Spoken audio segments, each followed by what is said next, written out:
자, 오늘은 제가 수학 공부할 때 멘탈이 강해지려면 이라는 주제를 갖고 여러분께 말씀을 드리도록 하겠습니다. 자, 머리가 좋은데도 이 멘탈 문제 때문에 수학 공부를 잘 해내지 못하는 아이들이 상당수 많습니다.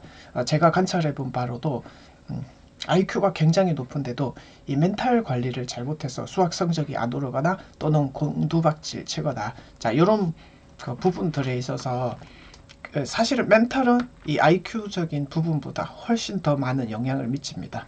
자, 교육학에서도 IQ가 예언을 해줄 수 있는 학습 능력이 있지만 그것이 전부가 아니라는 거는 여러분들도 잘 아실 거라 보여집니다. 그리고 학부모님들도 우리 아이가 수학 공부할 때 이 멘탈이 세지게 하려면 어떻게 해야 되나, 자, 학생 여러분도 좀 보시기 바랍니다. 그리고 제 얘기를 잘 듣고 한번 실천해 보도록 하세요. 자, 그러면 제일 처음에 제가 말씀을 드릴 것은 이 네모 박스로 했는데요. 이 네모 박스가 갖추어져야 그 안에 있는 네모 박스가 만족하게 돼서 또 멘탈이 세지고 이런 건데요. 크게 오늘은 네 부분을 얘기할 겁니다. 자, 제일 처음에 얘기할 것은 이 잠과 휴식에 관한 내용입니다. 우선 잠이 충분하지 않거나 휴식이 충분하지 않으면 아무리 머리가 좋고 방법이 훌륭해도 성적이 어느 정도는 올라가지만 그 이상으로 올라가지 않는 그런 거를 경험하게 될 것입니다. 자, 그래서요, 제가 어떤 기사를 읽었는데 바로 어제 이 기사 내용을 찾아봤어요. 초등학생 같은 경우에는 특히 잠을 충분히 잤던 그룹이 그렇지 않은 그룹보다 IQ가 월등히 높았다, 이런 실험 결과가 있어요. 자, 그러면 잠을 도대체 얼마나 자야 되나, 제가 인터넷에서 요거를 검색을 해 봤거든요. 6세에서 13살까지는 잠을 많이 자야 됩니다. 이만큼 많이 자야 되는데 실제로는 그렇지 못하다는 결과가 있고요. 실제로 여러분들 주변에서 보면 이렇게 안 자는 경우가 많잖아요. 그거는 별로 좋지가 않다는 거고요. 그리고 특히 우리나라 청소년들 있죠. 자, 보세요.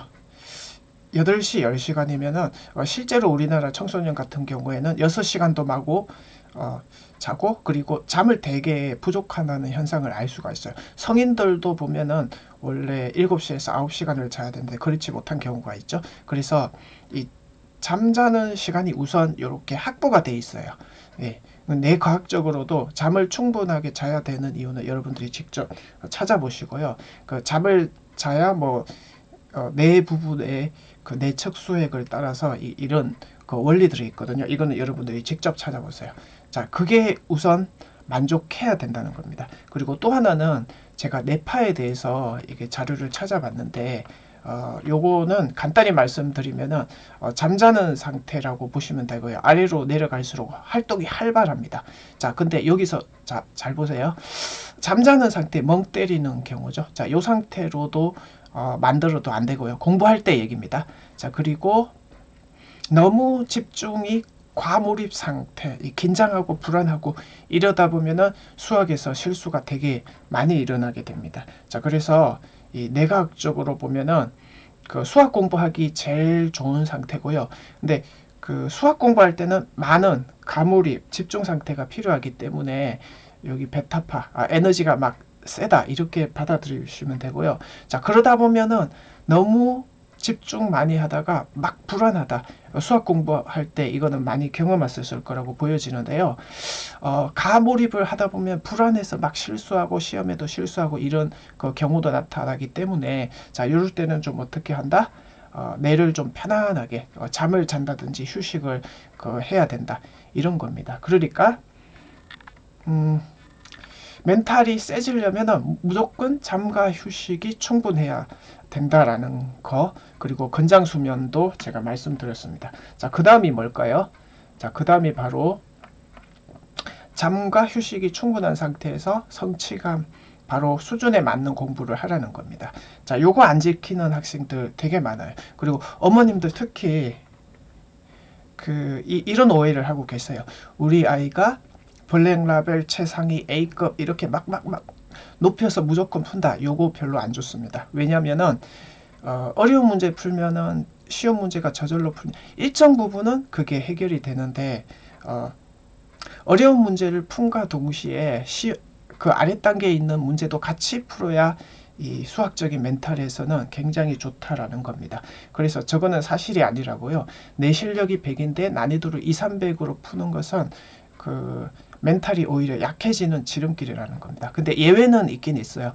어떤 아이들 같은 경우에는 그 어려운 문제를 풀어서 멘탈이 강해지는 애들이 있는데요. 이거는 이제 소수의 학생들, 그러니까 실력이 이미 이까지 된 학생들이라면은 그게 가능해요. 근데 대부분의 학생들은 이렇게 하면은 역효과가 나온다라는 겁니다. 자, 이게 왜 그러냐면은 수학이 이렇게 계단식으로 올라가는 학문이기 때문에 자, 이렇게 공부를 하는 것이 이 숫자들이 뭘 의미하는 거냐면 현재 내 실력이 100일 때는 100에서 150에 맞춰서 약간 높게 이렇게 가는 거죠. 그래서 이제 150으로 올랐다 라고 했을 때 170에서 200 거기 또 맞춰서 가다 보면은 언젠가 200에 도달하겠죠. 그때는 200에서 250 이런 식으로 순차적으로 올라가야 된다라는 것입니다. 조금씩 난이도를 높여서 실력이 오르면 그거보다 조금 더, 그러니까 요거를 무시하고 공부를 하지 말라는 것입니다. 이게 교육학에서는 실제로 그 성자 효과라고 있어요.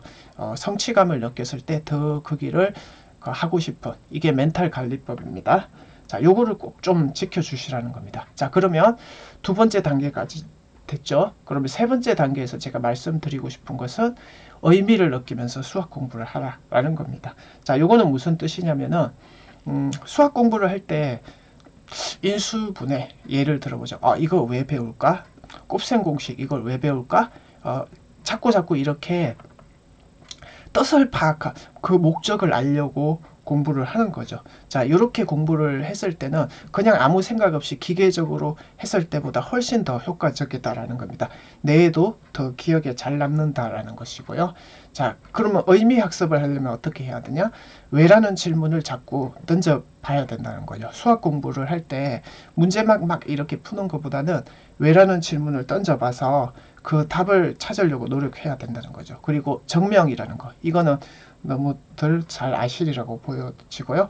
자, 그리고 공부하는 습관하고 관련된 건데 앞에 예전에 풀었던 문제하고 이거 왜 이렇게 해서 이렇게 됐지? 전에 풀었던 문제랑 자꾸 비교 분석을 하는 거죠.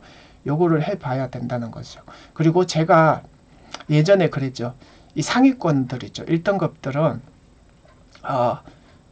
정리하는데 에너지를 50% 쓴다는 거고요. 반 정도는 문제풀이가 아니라 정리하는데 쓴다는 거고요. 그 근거를 제가 다룬 겁니다. 자, 그래서 공식을 증명하려고 해야 되고 그 정리 노트를 반드시 할 것을 추천드립니다. 왜? 정리를 하다 보면 그 의미를 깨닫는 경우가 많아요.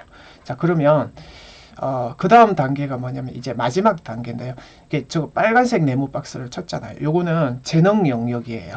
그러니까 요 단계까지 갈 수만 있다면 가시고 우리 아이가 혹은 학생 여러분이 이 단계는 아닌 것 같다라고 하면 재능 영역까지는 도달하지 않아도 좋습니다. 자, 요거는 여기까지 우리가 보통 즐기면서 하는 아이는 그 노력하는 사람 그 위에 있는 단계 있죠. 그러니까 이렇게 하려면 그럼 어떻게 해야 되는가라고 했을 때에 그 수학 공부가 즐거웠던 시간들을 한번 열심히 기록해 보라.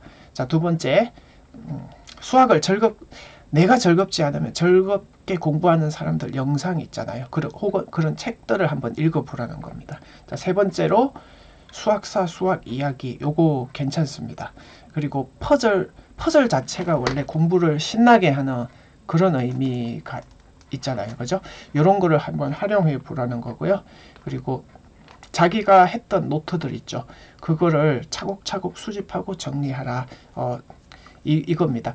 저 같은 경우에도 이런 노트들을 버리지 않고 여러 권이 있어요. 1권, 2권, 3권, 4권. 제가 언제 한번 이거는 영상을 다시 찍을 계획입니다. 자, 그래서 제가 오늘 한 말 수학 공부에서 멘탈이 세지려면 4가지 있죠. 잠과 휴식을 철저하라. 이건 자기 관리 영역이라고 부르겠습니다. 그리고 성취감을 느꼈다면 적어도 멘탈이 약하지는 않다. 이렇게 평가를 할 수 있고요. 의미를 느꼈다? 그럼 멘탈이 강한 겁니다. 그러면 구체적으로 말씀드리면 성취감을 느꼈다면 거부감이 없다. 이것만 해도 성공이에요. 자, 그런데 멘탈이 강하다. 의미를 느끼면 적어도 이 아이는 1등급 이상입니다. 그리고 재미까지 느꼈다는 거는 멘탈의 요구는 매우 세요. 그러니까 이런 아이들 같은 경우에는 수학을 들었다 놨다 할 줄 안다. 자, 이런 겁니다. 자, 이상 오늘 말씀드린 수학 공부에서 멘탈이 세지려면 이라는 건데요. 재능 영역까지 는 아니더라도 의미를 느끼면서 1등급까지 간다는 거고요. 나는 그거 아니다. 성취감만 느껴도 이렇게만 해도 한 2등급까지는 갑니다. 고등학교 그 기준으로요. 자, 그래서 욕심이 난다면은 의미를 느끼면서 대학 입시까지는 의미를 느끼는 단계고요. 그 이상의 욕심을 바란다면은 재능 영역까지도 욕심이 난다면 요거를 다 실천을 해야 되는데, 자, 아무튼 제일 바깥에 있는 네모 박스부터 이런 순서대로 한번 연습을 해서 수학 고수가 되기를 바랍니다. 자, 오늘은 여기까지 하겠습니다.